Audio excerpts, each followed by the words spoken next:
எந்த நாளிலும் கர்த்தருடைய வார்த்தைக்காக எரேமியா 12ஆம் அதிகாரம் 3ஆம் வசனம். கர்த்தாவே, நீர் என்னை அறிந்திருக்கிறீர், என்னை காண்கிறீர், என் இருதயம் உமக்கு முன்பாக எப்படிப்பட்டதென்று சோதித்து அறிகிறீர். எரேமியாவின் ஜெபத்திலே ஒரு ஜெபம் தேவனிடத்திலே சொல்லுகிறார், நீர் என்னை அறிந்திருக்கிறீர், நீர் என்னை காண்கிறீர், என் இருதயம் உமக்கு முன்பாக எப்படிப்பட்டது என்று சோதித்து அறிகிறீர். இந்த இருதயம் உமக்கு முன்பாக எப்படிப்பட்டது என்று. அப்ப இருதயம் ஒவ்வொரு நபர்கிட்டையும் எப்படிலாம் நடந்துக்கணும், அதை ஆண்டவர் பார்த்துக்கிட்டே இருக்கிறார், ஒவ்வொருத்தருடைய இருதயம். எரேமியாவின் ஜெபத்துல பாத்தீங்களா? எரேமியாவை தேவன் தெரிந்து கொண்ட நோக்கம் என்ன?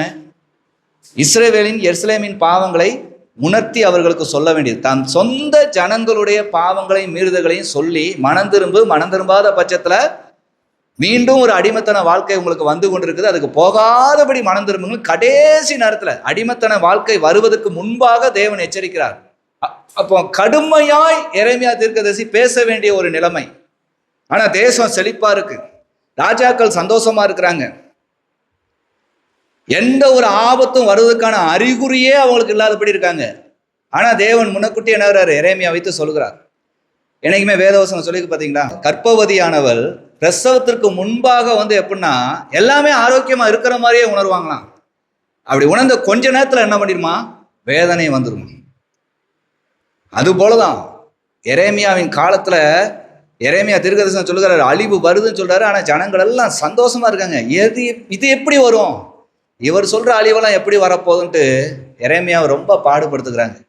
அந்த மாதிரி நேரங்கள் தான் இவர் ஆண்டவர் நோக்கி ஜெபிக்கிறாரு. நான் எத்தனை சொன்னாலும் கேட்கல, ஜனங்கள் என்ன நிந்திக்கவும் என்ன விரட்டதுக்கும் தான் ஆட்கள் இருக்காங்க ஆண்டவரே. ஆனாலும் நீர் என்னை அறிந்திருக்கிறீர், நீர் என்னை காண்கிறீர், என் இருதயம் உமக்கு முன்பாக எப்படிப்பட்டது என்று சோதித்து அறிகிறீர். இருதயம் ஒவ்வொருத்தருக்கும் ஒவ்வொரு விதமா மாறும். உங்களுடைய ஜெபங்களை உங்களுடைய குடும்பத்துக்காக ரட்சிப்புக்காக நீங்க பயங்கரமா வேண்டுகிற நபர், அதே குடும்ப நபரை பார்த்த உடனே இருதயம் அப்படியே மாறிடும். அதான் ஆண்டவர் சோதித்து பார்க்கிறாராம். என்னப்பா ஜெபத்து பண்ணும்போது என் வீடு ரட்சிக்கப்படணும், பரலோக ராஜ்யத்துல இடம் பெறணும், இப்படிலாம் ஜெபிச்சவங்க கடைசியா அந்த குடும்பத்தை ஒரு நபர் வந்தோன்னா அவங்க தவறுக்கெல்லாம் இவங்க ஒத்து போய் அவர்களுக்கு எல்லாம் வேண்டியதெல்லாம் செய்து கொண்டு இருக்கிறாங்களே. அவங்க வீட்டில் புகைப்பிடிக்கிறவர்கள் உண்டு, புகைப்பிடிக்கிறதுக்கான காசை கொடுக்குறவங்களும் இருக்காங்க, மது பழக்கம் உள்ளவங்க உண்டு, மது பழக்கத்துக்கு அப்படித்தான் இருப்பாங்க அப்படின்னு சொல்றவங்க இருக்காங்க. ஊழியக்காரை பார்த்தோன்னே என் குடும்பம் மனம் திரும்பணும், என் சகோதரலாம் மது பழக்கம் புகைப்பழக்கத்துலாம் விடுதலை பெறணும், நீங்க ஜெபம் பண்ணிக்கோங்கம்பாங்க. அதே அவங்களுக்கு சகோதரர் இருக்குது அப்படின்னா அவங்க கணவர்கிட்ட என்ன சொல்லுவாங்க, எங்க சகோதரர் அப்படித்தான் இருப்பாரு, எங்க அண்ணன் அப்படித்தான் இருப்பாங்க, நீங்க வேண்டியதெல்லாம் செய்யணும்பாங்க.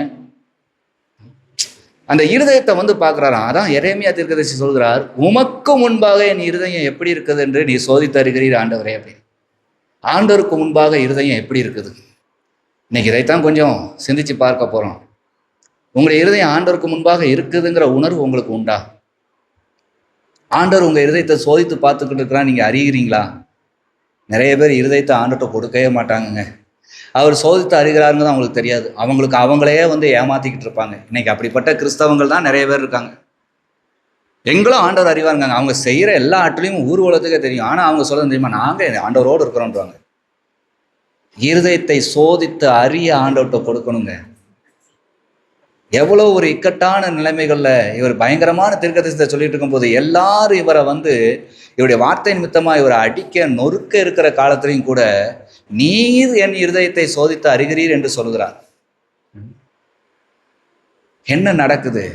எரேமியா எந்த மாதிரி இருதயத்தை நீர் சோதித்து அறிகிறீர் என்று இங்க சொல்லுகிறார். முதலாவது, எரேமியாவின் இருதயம் உலகத்திலிருந்து உன்னத காரியத்துக்கு ஜெனிப்பிக்கப்பட்ட இருதயமா இருந்தது. ஆனா அன்றைக்கு எரேமியாவின் காலத்துல ஆராதித்த எல்லா ஜனங்களுடைய இருதயமும் தேவன் ஜெனிப்பித்த இருதயம் என்பதை அவங்க மறந்து விட்டாங்க. பண்டிகைகளை ஆசரிச்சாங்க, ஆலயத்துல போய் ஆண்டவர் ஆராதிக்கிறேன்னு சொல்லிக்கிட்டாங்க, கொண்டாடினாங்க. ஆனா பிரமாணத்தின்படி அவங்க வாழவே இல்லை. பிரமாணத்துல இருக்க எழுத்தின்படி அவங்க வாழவே மறந்துட்டாங்க. அவங்க அதாவது பிதாவாகிய தேவனுக்குள் ஜெனிப்பிக்கப்பட்டவர்கள்னே அவங்களுக்கு தெரியல. இஸ்ரவேல் எப்படி பிரித்தெடுக்கப்பட்டது, நாம் எந்த இதெல்லாம் விட்டுட்டு வந்தவங்களே அவங்களுக்கு எண்ணம் இல்லை. அந்நிய காரியங்கள் தான் அவங்களுடைய கண்கள் இருந்ததே தவிர, அவங்க இருதயம் இருந்ததே தவிர, அவங்க செயல்களும் இருந்ததே தவிர, தேவனை ஆராதிப்பது வழக்கம் ஆயிடுச்சு. ஆனா இருதயம் மாறல. அதனால எரேமியா தீர்க்கதரிசி கொண்டு அங்க கடிந்து கொண்டு புத்தி சொல்லுன போதும் சொன்ன போது எதிர்ப்பு தான் வந்துச்சு. எதிர்ப்பு வர வர இவர் என்ன நானும் எப்படி இருந்தாலும் பரவாயில்லையோங்கும் போது இங்க நினைக்கிறாரு, உமக்கு முன்பாக என் இருதயம் எப்படிப்பட்டது என்று நீ சோதி தருகிறீர் ஆண்டவரே. நான் உடைய பிரமாணங்களின்படி இருக்கணும். கர்த்தருடைய பிரமாணம் இருதயத்தை ஜெனிப்பிக்கும், புதுப்பிக்கும், புதிதாய் பிறந்த குழந்தையை போல மாற்றும். அப்படி மாற்றப்பட்ட இருதயம் இருந்தாதான் தேவனுடைய பிள்ளைக்கு அழகு. வேத வசனம் சொல்லுகிறது, 1 பேதுரு 1 அதிகாரம் 23 வசனம், அழிவுள்ள வித்தினாலே அல்ல என்றென்றைக்கும் நிற்கிறதும் ஜீவன் உள்ளதுமான தேவ வசனமாக அழிவில்லாத வித்தினாலே மறுபடியும் ஜெனிப்பிக்கப்பட்டிருக்கிறீர்களே. அழிவுள்ள வித்தினாலே அல்ல, ஒரு மாம்சத்தின்படி தாய் தகப்பனுக்கு பிறந்த பிள்ளைகளாய் நீங்கள் அல்ல. அது சாதாரண ஒண்ணு, அது நீங்க பிறந்துட்டீங்க அவ்வளவுதான். ஆனா உங்கள் இருதயம் என்றென்றைக்கும் நிற்கிறதும் ஜீவனுள்ளதுமான தேவ வசனமாகிய அழிவில்லாத வித்தினாலே மறுபடியும் ஜெனிக்கப்பட்டிருக்குது. உங்க ஜீவன் ஜெனிப்பிக்கப்பட்ட ஜீவன். தாய் தகப்பனால உண்டானவர்கள் நீங்க, அந்த குடும்ப பாரம்பரியத்தின்படி ஒரு காலம் வாழ்ந்தவர்கள் நீங்க. ஆனா இப்பொழுது வசனத்தின்படி வாழ்கிறவர்களாய் நீங்கள் ஜெனிப்பிக்கப்பட்டவர்களாய் இருக்கிறீர்கள். உங்கள் வழியாய் அந்த குடும்பத்திற்கு வசனம் உயிர் பெற வேண்டும் அப்படிங்கிறத எங்க பேதுருவை கொண்டு தேவன் நமக்கு ஞாபகப்படுத்துகிறார். அப்ப எரேமியா எப்படி வாழ்கிறார்? எரேமியா அவர் இஸ்ரவேலின் கோத்திரங்களை பிறந்த ஒரு மனிதராக இருந்தாலும் இஸ்ரவேலின் பாரம்பரியங்களின்படி கர்த்தரை ஆராதிக்கிறவராய் அல்ல, நியாயப்பிரமாணம் எழுதி கொடுத்தபடி கர்த்தரை ஆராதிக்கிறவராய் இருந்தார். மற்ற இஸ்ரவேலர்கள் எல்லாம் எப்படி போயிட்டாங்க? நாங்க இப்படியே ஆராதிப்போம்னு போயிட்டாங்களே தவிர, ஆனா கிரியைகள் எல்லாமே வேற மாதிரி ஆயிடுச்சு. நியாயப்பிரமாணத்தை வாசிக்கல, இப்படிலாம் நீங்க இருக்கணும் செய்யணும் சொன்னதை கேட்கல. இதன் வழியாய் தான் அநேக ஜனங்கள் பிதாவாகிய தேவனை அறிய போறாங்கிற வார்த்தை அவங்களுக்கு தெரியல, உலகமே போதுன்னு வாழ்ந்துட்டாங்க. ஆனா எரேமியா தீர்க்கதரிசி சொல்லுகிறார், என் இருதயம் உமக்கு முன்பாக எப்படிப்பட்டது என்று சோதி தருகிறீர். நான் ஜெனிப்பிக்கப்பட்டவன் ஆண்டவரே. இந்த நியாய பிரமாணத்தின்படி வாழ்ந்தால் ஒழிய நான் வாழ்வது வாழ்வே இல்லை, அதற்கு பேர் மரணம் என்று எனக்கு தெரியும். ஆகவே நான் அந்த நியாய பிரமாணத்தின் வார்த்தையின்படி வாழ்கிறவன். இதை நீ சோதித்து அறிகிறீர் ஒவ்வொரு நாளும் என்று சொல்லுகிறார். இன்றைக்கும் கர்த்தருடைய வேதாகமத்தை கையில வச்சிருக்கீங்க. எத்தனை பேர் வசனத்தின்படி வாழ்கிறீங்க? வாக்கு தத்தத்தை பிடித்துக் கொள்வீங்க, ஆனா வசனத்தை கடைபிடிக்க மாட்டீங்க. வாக்கு தத்தம் கொடுத்திருக்காரு, வாக்கு தத்தம் கொடுத்திருக்கிறாரு, வாக்கு தத்தம் கொடுத்திருக்கிறாரு. ரொம்ப நல்லதுங்க. வாக்கு தத்தம் என்பது என்ன? அதனுடைய பொருள் என்ன? அதனுடைய வேலைகள் எவ்வளவு பெருசு? வாக்கு தத்தம் மட்டும் நடக்கணுங்க. அந்த வாக்கு தத்தமே ஏன், எதற்கு, யாருக்கு சொல்லப்பட்டது, இது எதுக்கு எனக்கு வந்தது, அந்த சிந்தனையே இல்லாம நீங்க வாழ்கிறீங்களே. வசனத்தின்படி வாழணுங்க, அதுதான் வாழ்க்கை. வசனத்தின்படி வாழாத இருதயம் இருள் நிறைந்த இருதயம்தான். அதனாலதான் வேதவசனம் இப்படியாக சொல்லுகிறது, உம்முடைய வசனம் என் கால்களுக்கு தீபமும் என் பாதைக்கு வெளிச்சமுமாயிருந்தது. வழி இதுவே இதுவே என்று நடத்துகிறது வசனம். வாலிபன் தன் வழியை எதனால் சுத்தம் பண்ணுவான்? உம்முடைய வேத வசனத்தின்படி தன்னை காத்து கொள்கிறதுனால் தானே. வசனத்தை வாசித்தால் மட்டும் பத்தாது, வசனம் என்ன சொல்லியிருக்கிறது என்கிற பொருளை அறிந்து தன் இருதயத்தை காத்து கொள்ள வேண்டும். அதனால ஒரு வெளிச்சம் பிறக்குது. அவங்க ஜீவ பாதையில நடக்கிறாங்க. ஒரு நாள் இந்த உலகத்துல தன்னுடைய இச்சையின்படி வாழ்ந்த எல்லாரும் அந்த இருளுக்குள்ள போயிட்டோன்னு நினைச்சு அழும்போது இந்த ஜீவ வார்த்தையின்படி நடந்த வெளிச்சமுள்ள நபரை தேடி வருவாங்க. தேடி எங்க வாழ்க்கை இப்படிலாம் போச்சு, எங்களுக்கு ஒரு வசனம் தந்து எங்களை வழி நடத்துங்களேன்னு கேட்பாங்க. அந்த அளவுக்கு வாலிபர்கள் வசனத்துல ஊடுருவணும், பெரியவர்கள் வசனத்துல ஊடுருவணும். வசனம் தான் அவங்க வாழ்க்கையாகணும். எத்தனை பேர் இன்னைக்கு எத்தனை வசனத்தின்படி வாழ்கிறீங்க? வசனத்தின்படியே வாழ்வதில்லையே. ஆனால் எரேமியா தீர்க்கதரிசி சொல்லுகிறார், நான் என்னுடைய தாயின் தகப்பனுக்கும் பிறந்தவன் தான், அந்த மாதிரியே வாழ்ந்தவன் தான், வளர்ந்தவன் தான். ஆனா என்னுடைய வாலிப பிரயாத்திலே நியாயப்பிரமாணத்தை எடுத்த நாட்களிலிருந்து அந்த வசனத்தின்படி வாழ ஆரம்பித்து விட்டேன் என்பதை நீ சோதித்து அறிகிறீர். உம்முடைய சமூகத்துல இன்னைக்கு இத்தனை பேர் ஆராதிக்க வந்திருந்தாலும் நான் உம்முடைய வசனத்தில் நிற்கிறவன் என்பதை நீர் பார்ப்பீர் அப்படிங்கிறத உணர்த்துகிறார். அப்ப அந்த வசனம் என்ன பண்ணும்? வசனம், ஒரு வசனத்தை எடுத்துட்டு உங்க வீட்டுக்கு நீங்க சொல்லுவீங்க, உங்க பிள்ளைக்கு புத்தி சொல்லுவீங்க, இல்லை நீங்க யாருக்காவது புத்தி சொல்லுவீங்க, இந்த மாதிரி வசனக்கு எப்படி வாழ வேண்டியான்னு. ஆனா அந்த வசனம் என்ன பண்ணாது? அவங்களுக்கு சொல்லிட்டீங்களேன்னு சொல்லி உங்களை திருப்திப்படுத்தாது. சொன்னீங்களே நீங்க எப்படி இருக்கீங்கன்னு அந்த வசனம் கேட்டுக்கிட்டே இருக்கும். அதனாலதான் வசனத்தை குறித்து எபிரேய நிருபத்தில் என்ன சொல்லப்படுகிறது பாருங்க. எபிரேயர் எபிரேயர் 4ஆம் அதிகாரம் 12ஆம் வசனம். தேவனுடைய வார்த்தையானது ஜீவனும் வல்லமையும் உள்ளதாயும் இருபுறமும் கருக்குள்ள எந்த பட்டயத்திலும் கருக்கானதாயும் ஆத்துமாவையும் ஆவியையும் கணுக்களையும் ஊனையும் பிரிக்கத்தக்கதாக உருக குத்துவதாயும் இருதயத்தின் நினைவுகளையும் யோசனைகளையும் வகையறுக்கிறதாயும் இருக்கிறது. தேவனுடைய வார்த்தையானது ஜீவனும் வல்லமையும் உள்ளது. இந்த வார்த்தையின்படி ஒருத்தர் வாழ்ந்தால் அவர்கள் ஜீவனுடையவர்களாக வாழ்கிறாங்க. மற்றபடி இந்த உலகத்தில் பணத்தினால வாழ்கிறவங்களோ தன்னுடைய சொந்தங்களால வாழ்கிறேன் எனக்கு இவ்வளோ கூட்டம் உண்டுன்னு வாழ்கிறவங்களோ அவர்கள் ஜீவனற்றவர்கள். ஒரு நாள் அது அவங்களே ஏமாத்திரும். வார்த்தையின்படி வாழணும், ஆண்டோடைய வசனத்தின்படி வாழ்க்கை வாழணும். அது ஜீவன் உள்ளது, அது வல்லமை உள்ளது. அப்படி வாழ்கிற ஒரு இடத்துல தன்னுடைய குடும்பங்கள் முழுவதையும் கொண்டு வந்துடும். நாங்கள் வாழ்வதற்கு ஏதாவது ஒரு வழி சொல்லுங்களேன்னு கேட்க வைக்கும். அவர்கள் அந்த வசனத்தை தான் சொல்ல முடியும். அது வல்லமை உள்ளது. இன்னொன்று என்னன்னா, இருபுறமும் கருக்குள்ள எந்த பட்டயத்திலும் கருக்கானதாயும் இருக்கிறது. இதுதான் உங்க பிள்ளைக்கு ஒரு வார்த்தை இப்படி வாழ்றா இப்படி சொல்லிக்கலன்னு சொல்லிட்டு நீங்க சொல்லிட்டேன்னு சொல்லிட்டு திருப்தியா வரவே முடியாது. அப்படி வர்றீங்கன்னா நீங்க சரியான வசனத்தை கடைபிடிக்காதவர்கள். ஒன்று சொன்ன நீங்க வாழ்ந்து காட்டியிருக்கணும், இல்லைன்னா சொல்லிட்டீல நீயாவது வாழ்றியான்னு இருதயம் உங்களை கேள்வி கேட்கும். ஆனா இருபுறமும் கருக்குள்ள பட்டயம் சொல்லிட்டோன்னு மட்டும் விடாது. சொன்னவங்க வாழ்ந்துகிட்டு இருந்தா கத்தாவே உமக்கு சோத்திரம், என்னை நீர் வாழ வைத்தனே நன்றி செலுத்தும். இல்லைன்னா ஒருத்தருக்கு சொல்லிட்ட அவங்க கேட்குறாங்க, நீ இந்த வசனப்படி கேட்டு நடக்கிறியான்னு உங்க இருதயமே உங்களை கேட்டுரும். இருபுறமும் கருக்குள்ளதுங்க. எந்த பட்டயத்திலும் சார்பானதான். உலகத்துல வச்சிருக்கிற எத்தனையோ பட்டயத்தை காட்டிலும் வசனம் இருபுறமும் ரொம்ப கூர்மையானது, யாரையும் விட்டு வைக்காது. பிள்ளைக்கு இந்த வசனத்தின்படி வாழ நீங்க சொல்லிட்டு வந்துட்டீங்கன்னா அடுத்து உங்க இதயத்தை கேட்க ஆரம்பிச்சிருவாரு, நீ இருக்கிறியான்னு. அதுக்கு தான் மறைச்சிக்கிட்டு அப்படியே நல்லவங்க மாதிரியே நடிச்சிருவாங்க. அதனால்தான் எரேமியா தீர்க்கதரிசி சொல்லுகிறார், என் இருதயத்தை நீர் சோதித்து அறிகிறீர். இவ்வளோ வசனம் இந்த ஜனங்களுக்கு நான் சொல்றேன் ஆண்டவரே, ஆனா இந்த பிரமாணத்தையே மறந்துட்டு உண்மை ஆராதிக்காங்கன்னு நீர் வெளிப்படுத்தும் போதுதான் தெரியுது. ஏன்னா இவங்க இருதயம் உமக்குள்ள இல்லை, ஆனா இவங்க எல்லாமே சரியா இருக்கிற மாதிரி உங்ககிட்ட வந்திருக்காங்களே. நீர் இவ்வளவு உணர்த்துகிறீரே, ஆனால் என் இருதயம் உமக்கு முன்பாக எப்படிப்பட்டது என்று நீர் சோதித்தருகிறீர். இப்படியெல்லாம் எரேமியாவை சோதித்தறிந்தார். இன்னைக்கு உங்களுடைய வழக்கத்தை பாருங்க. நான் இப்படி பிறந்தவன், இப்படி இருக்கிறவன், என் குடும்பம் ஏதாக்கும், என் கோத்திரம் ஏதாக்கும் தான் படபடன்னு வந்துடுது வாயில. நீங்கள் கிறிஸ்துவின் வசனத்தினால் ஜெனிப்பிக்கப்பட்டவர்கள் என்பது வாயில வருதா? அது நிக்கிதா? இருதயத்தின் நிறைவினால் வாய் பேசுங்க. நீங்க எந்த நேரத்துல எந்த வார்த்தையை சொல்லுகிறீங்களோ, எதை பேசுறீங்களோ அதுதான் நீங்க. வசனத்தின்படி ஜெனிப்பிக்கப்பட்ட வாழ்க்கை எரேமியா வாழ்ந்தாராம். அடுத்தபடியாய் இந்த வசனம் அவரையும் குத்தி புடமிட்டது, இருதயத்தில் உள்ள யோசனைகளை எல்லாவற்றையும் வகையறுத்தது. அப்படி புடமிட்டப்பட்ட மனிதனை தான் தேவன் என்னானாரு, இஸ்ரவேலுக்கு சாட்சியா நிறுத்துறாரு, நீ என் வார்த்தையை சொல்லு என்று. அதனாலதான் எத்தனை அவமானம் நின்றா வந்தாலும் அவர் அந்த வார்த்தையை சொல்லாம இருக்கவே முடியல, சொன்னாரு. இன்னைக்கு உங்க வீட்டுல பாருங்க, கர்த்தருடைய வார்த்தையை சொல்லணும்னா உங்களுக்கு வாய் வராது. ஆனா அவங்களோட உட்கார்ந்து சாப்பிட பேச எல்லாத்துக்கும் உங்களுக்கு எல்லாம் உண்டு. ஏன்? வசனம் என்பது மற்றவர்களுக்கு போதிக்கிறது கிடையாது. நீங்க எப்படி நடக்கிறீங்கிற ஒருத்தர் கேட்டு ஆச்சரியப்படுற அளவுக்கு நம்ம வாழணும்.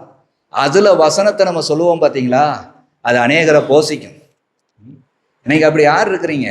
உங்க கூட பிறந்தவர்கள் மத்தியில, எல்லாருக்கும் மத்தியில அப்படி இருந்தீங்கன்னா இந்த எரேமியாவை போல வருகிற ஆபத்துக்கு தப்பித்துக்கொள்ள உங்களை கொண்டு தேவன் அந்த வீட்டுக்கு புத்தியை சொல்லுவாரு, நடத்துவாரு. சபை ஆண்டவர் ஞானமா நடத்திதாரு, புத்தியை கொடுத்துதாரு. சபையில இருக்கிற விசுவாசி தான் குடும்பத்தை ஞானமா நடத்துறீங்களா? எரேமியா அவ்வளவு தூரம் தன்னுடைய வாலிப நாட்களே அந்த வசனத்தை ஊடுருவி பிரமாணத்தின்படி வாழ கத்துக்கிட்டாரு.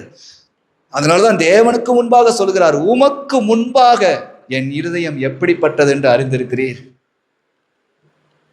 அன்னைக்கு அவர் கொடுத்த ராஜாவுக்கு முன்னாடி அவர் எப்படி நின்னாரு, அவருக்கு கொடுத்த குடும்பங்களுக்கு முன்னாடி அவர் எப்படி நின்னாரு, எல்லாவற்றையும் கர்த்தர் பார்த்துக்கிட்டு இருக்கிறாரா. அதனாலதான் சோதித்தருகிறீங்கிறார். நான் எல்லா இடமும் நிக்கிறதையும், உங்களுடைய சன்னிதானத்துல நான் நிக்கிறதையும் நீங்க பார்த்துக்கிட்டு தான் இருக்கிறீங்க ஆண்டவரே.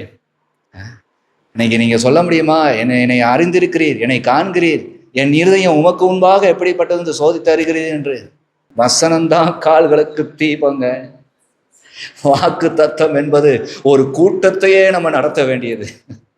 வாக்கு தத்தம் கொடுத்தாரு, வாக்கு தத்தம் கொடுத்தாரு, வாக்கு தத்தம் கொடுத்தாரு. ஐயா வாக்குத்தத்தத்தை வச்சு என்ன பண்றீங்க? ஒரு நாளைக்கு எத்தனை முறைங்க உங்க வீட்டில் நீங்க ஜெபம் பண்றீங்க? எத்தனை முறை, எத்தனை நிமிஷங்கிறத விடுங்க, எத்தனை முறை முழங்கால் போடுறீங்க? எத்தனை முறை ஜெபம் பண்றீங்க? உங்க வீட்டுல நின்றாலும் நடந்தாலும் படுத்தாலும் ஜெபித்து கொண்டே இருக்கலாமே. ஜெப சிந்தையே இல்லை.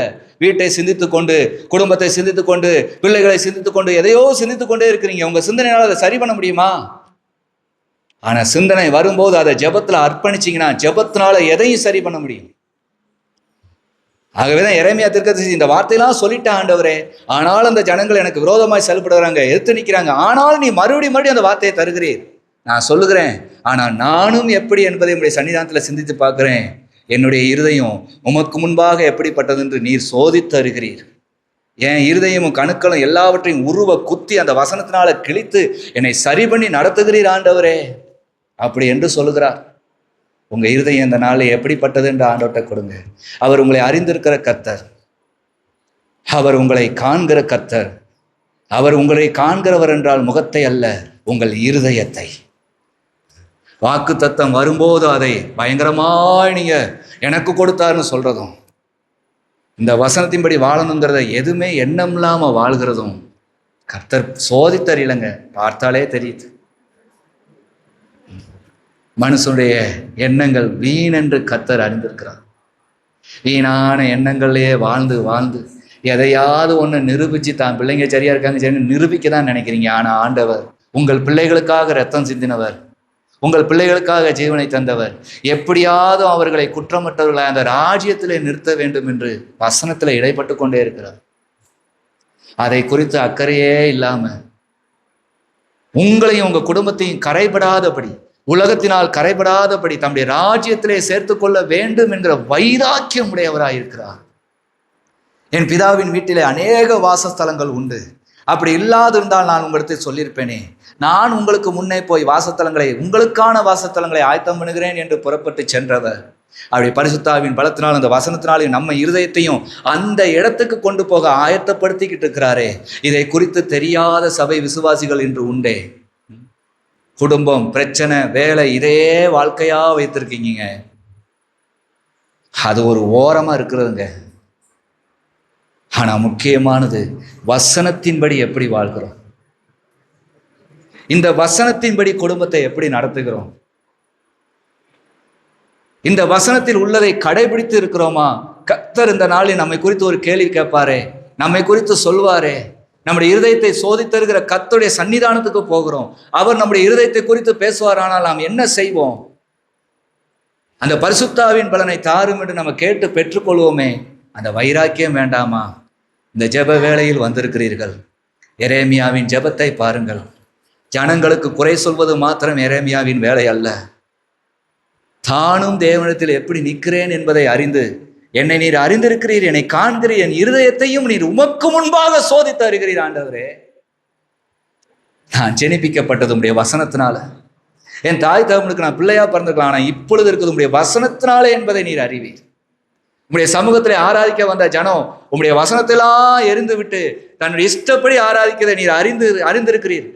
நானும் எப்படி வந்திருக்கிறேங்கிறதை நீர் அறிந்திருக்கிறீரப்பா. இன்னும் என்னை உணர்த்தும், இன்னும் நீர் என்னை சீர்படுத்தும். இந்த ஜனங்களுக்கு எத்தனை காலம் எனக்கு நீ கொடுத்துக்கிறோம், அத்தனை காலங்களில் இருந்து என் சொந்தங்களை நான் விடுவிக்கணுமே, இந்த வசந்தப்படி வாழ்ந்தாதான் வாழ்க்கை என்று நான் வாழ்ந்து காட்டணுமேங்கிற வைராக்கியத்திலே தேவனை நோக்கி இந்த விண்ணப்பத்தை சொல்லுகிறார், ஏறெடுக்கிறார்.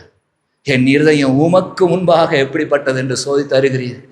ஏதும் இருக்குமானால், குற்றங்கள் குறைகளுக்குமானால் எனக்கு வெளிப்படுத்தும். இந்த ஜனங்களுக்கு நான் சொல்லிக்கிட்டு இருக்கிறேன், என் சொந்தங்களுக்கு நான் சொல்லிக்கிட்டு இருக்கிறேன். நான் சரியானபடி நின்னாதானே இந்த ஜனங்கள் உண்மை அறிவார்கள் என்கிற வாஞ்சை இருந்தது. இந்த வசனத்தை சொல்லுகிறவங்களாம் போதகர்களாயிட்டோம், ஊழியக்காரங்களாயிட்டோம், நாங்களும் ப்ரேயர் மீட்டிங் இருக்கிறோம், நாங்களும் தனி ப்ரேயர் பண்ணுறோம். என்ன வேணா சொல்லிக்கோங்க, உங்கள் இருதயம் எவ்வளவு சீர்பட்டது கர்த்தருக்குள்ள. உங்களுக்கு ஒன்றுனா உங்களுக்காக வழக்காடுகிறவர் கர்த்தர் தானா? சொந்தம் இருக்கு, பணம் இருக்குன்னு காட்டுறீங்க. ஆண்டவர் இருக்காரு, அவர் பார்த்துக்கொள்வார்னு தைரியம் இல்லைல்ல? தேவனத்தில் உட்காந்து ஆறுதல் அடைய முடியல, தேவனற்றவர்களா பெய்தீங்கல்ல? இவ்வளோ பெரிய மீட்பர்கிட்ட வந்து, என் மீட்பர் உயிரோடு இருக்கிறார், அவரை என் அந்நிய கண்கள் அல்ல என் சொந்த கண்களே காணும் என்று யோபுவை போல அறிக்கையிடுகிறவங்களா நீங்க இருந்தோம். உங்களுக்கு ஒரு வேதனை சோதனைன்னு ஒன்று வந்துச்சுன்னா கர்த்தருடைய சமூகத்தையும் விட்டுட்டு தன்னுடைய சொந்தங்களையும் பணங்களையும் நம்பி ஓடும் போது உங்கள் மீட்பர் உயிரோடு இருக்கிறாரான்னு உங்கள் இருதயத்தில் சொல்லுமா? ஏன் அப்படி ஓடுது? இருதயம் தானே. அந்த இருதயத்தில் வசனத்தை நிறுத்தி நிறுத்தி பாருங்களேன். இந்த வசனம் உங்களை உயிர்ப்பிக்கணும். இதில் எழுதப்பட்ட வசனம் கட்டளைகள் உங்களை உயிர்ப்பிக்கணும். கட்டளை வந்த உடனே என்னால் கடைபிடிக்க முடியாதுன்னு நீங்கள் மரணத்தை தேடுற மாதிரி அப்படியே உட்காந்துதீங்க பார்த்தீங்களா? கட்டளைக்கு கீழ்ப்படிவதாங்க ஜீவன். ஜெபம் அவசியங்க.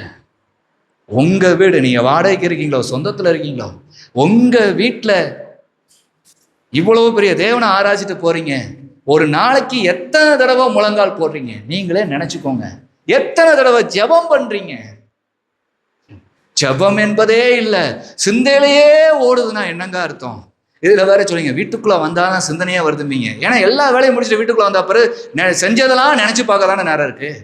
செய்யறத திருந்த செய்யுங்க. வீட்டுக்குள்ள வந்தோன்னா வேதம் படிக்கணும், ஜெபம் பண்ணணும், அடுத்து கர்த்தருடைய சமூகம் போறோம், இன்னைக்கு கர்த்தர் வார்த்தை கொடுப்பாரு நினைங்க. இன்னைக்கு இந்த வார்த்தை கிடைச்சிருக்கு, இதை கொண்டு போய் வீட்டில் வச்சு ஜெபம் பண்ணுங்க. நின்றாலும் படுத்தாலும் இதன் மீது நினைவா இருங்க. இருதயத்தை சோதித்து பார்க்கிறவர் இந்த வார்த்தை தான் உங்க இருதயத்தில் இருக்குன்னு நினைக்கும் போது அவர் உங்களுக்காக வழக்காட மாட்டாரா? அவர் உங்களுக்காக யுத்தம் பண்ண மாட்டாரா? அவர் உங்களுக்காக பரிந்து பேச மாட்டாரா? உங்களுக்கான எல்லாவித குறைகளும் நிறைவு செய்ய வேண்டும் என்று அவர் விரும்ப மாட்டாரா? நிறைவு செய்ய மாட்டாரா? நீங்க இந்த வசனத்தையே மறந்துட்டு ஏதோ வந்த ஒரு கடமை முடிஞ்சிச்சுன்னு போகிறதுனால தாங்க பிரச்சனையாகும். அவர் வசனத்தின் மீது நீங்க யாவகமா இருந்தா அவர் உங்கள் மீது யாவகமா இருப்பாரு. வசனத்தையே மறந்துட்டு கூட்டத்துக்கு வந்தோம் சொல்லி புண்ணியம் என்ன?